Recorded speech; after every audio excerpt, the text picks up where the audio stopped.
যে আমাদের আসলে প্রশিক্ষণের প্রয়োজন আছে খুব বেশি। আমাদের নেতা কর্মীরা আমরা কেন জানি না আমরা রাজনীতি থেকে দূরে সরে যাচ্ছি। এখন কিন্তু যে প্রতিযোগিতা চলছে, এই প্রতিযোগিতা কিন্তু স্লোগান দেওয়ার প্রতিযোগিতা নয়, মেধার এবং বুদ্ধির প্রতিযোগিতা।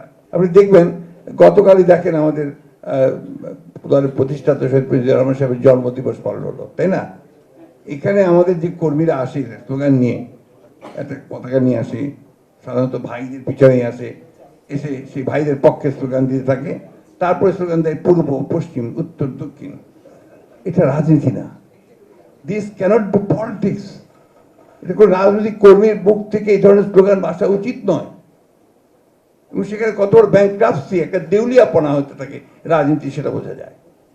আমরা এই জায়গাটাতে আমাদের একটা চরম দৈন্য আছে, এখান থেকে আমাদের বেরিয়ে আসা উচিত। এবং আমি মনে করি আমাদের রাজনৈতিক নেতা যারা আমরা নেতৃত্ব করছি, আমি জানি না আমাদের চেয়ারম্যান সাহেব এই বিষয়ে উদ্যোগ নেবেন, কারণ এখন পর্যন্ত যতগুলো ভালো কাজ হয়েছে তিনি উদ্যোগ নিয়েছেন।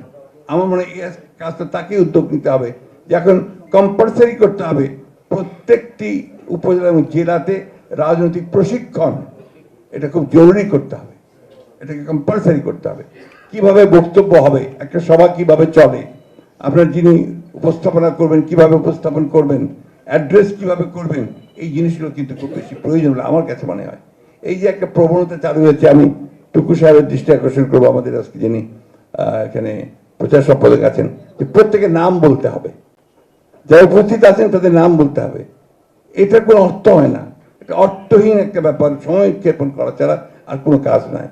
তা এই জিনিসগুলো আমার মনে হয় একটু চিন্তা ভাবনা করে আমাদের এখান থেকে বেরিয়ে আসা দরকার, এবং সত্যিকার অর্থে একটা রাজনৈতিক দল তৈরি করা দরকার, পলিটিক্যাল পার্টি তৈরি করা দরকার।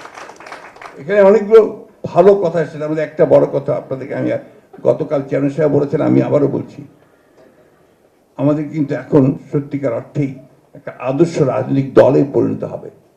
এখন কিন্তু যে প্রতিযোগিতা চলছে, এই প্রতিযোগিতা কিন্তু স্লোগান দেওয়ার প্রতিযোগিতা নয়, মেধার এবং বুদ্ধির প্রতিযোগিতা। সোশ্যাল মিডিয়াতে কে কত ভালো লিখতে পারেন, কথা বলতে পারেন, তার প্রতিযোগিতা। টক শোতে কে কত ভালো কথা বলতে পারেন, কত যুক্তি খণ্ডন করতে পারেন, তার প্রতিযোগিতা। এই বিষয়গুলো মাথার মধ্যে রাখতে হবে।